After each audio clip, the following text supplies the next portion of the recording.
Everyone, मैं doctor प्रगति गुप्ता और आज इस वीडियो में हम बात करने वाले हैं दो ऐसे फूड आइटम्स के बारे में जो आपके पैरालिसिस के पेशेंट के अंदर बहुत क्विक रिकवरी दे सकते हैं। सबसे जो पहला फूड आइटम है वो है फिश। जो लोग नॉन वेजिटेरियन हैं वो इजीली अपनी डाइट में ऐड ऑन कर सकते हैं। फिश को हम क्यों रिकमेंड करते हैं पैरालिसिस पेशेंट के लिए?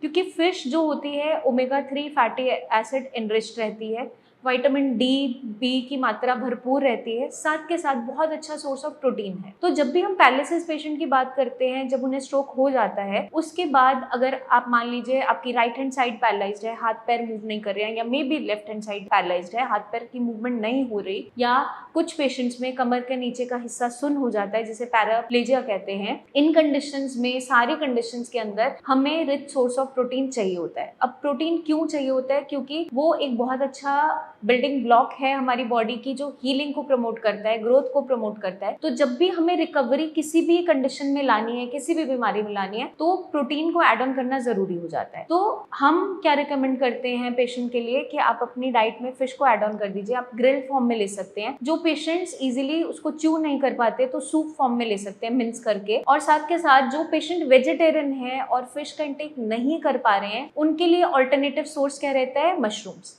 मशरूम का आप सूप इस्तेमाल कर सकते हैं या फिर आप सब्जी बनाकर ले सकते हैं। इस तरीके से उसे डेली डाइट में ऐड ऑन कर सकते हैं। क्योंकि पेशेंट्स अक्सर पूछते हैं, मैम मैं नॉनवेज नहीं खाता तो क्या मेरे लिए कोई सोर्स ऑफ प्रोटीन नहीं रह जाता? तो उसका आंसर है मशरूम्स। और जो सेकंड फूड आइटम है वो है कोकोनट वाटर।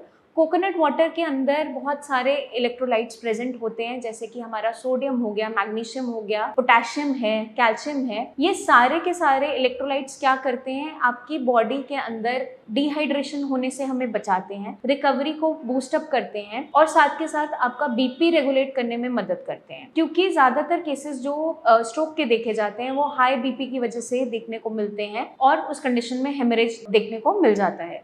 तो आप कोकोनट वाटर में डेली डाइट में अपनी ऐड ऑन कर सकते हैं। हमें बस क्या ध्यान रखना है, हमें पैक्ड जो टेट्रा पैक में आते हैं, बॉटल्स में आते हैं, वो इस्तेमाल नहीं करना है। फ्रेश कोकोनट का इस्तेमाल करना है। उसमें भी जो डायबिटिक पेशेंट्स हैं वो क्या करेंगे, 200 ml से ज्यादा एक्सीड नहीं करेंगे इसकी मात्रा। और साथ के साथ दो तरीके का हम कोकोनट वाटर का यूज करते हैं, एक मलाई वाला होता है, एक बगैर मलाई का होता है। तो जो पेशेंट डायबिटिक हैं वो बिना मलाई वाला कोकोनट वाटर इस्तेमाल करेंगे, क्योंकि कंपैरेटिवली उसमें शुगर कंटेंट कम रहता है। फिर भी अपनी डेली बेसिस पे शुगर को मॉनिटर करते हुए ही आप अपनी डाइट में कोकोनट वाटर को ऐड ऑन करेंगे। ये प्रिकॉशन रखना इंपॉर्टेंट रह जाता है। आई होप ये वीडियो आपको मदद करेगी जल्दी से जल्दी रिकवरी लाने में, क्योंकि अगर इन आइटम्स को हम ऐड ऑन कर देते हैं अपनी डाइट के अंदर तो हमारी रिकवरी स्पीड अप हो जाती है, आपका बीपी कंट्रोल होना स्टार्ट हो जाता है, आपकी बॉडी में एनर्जी आनी स्टार्ट हो जाती है।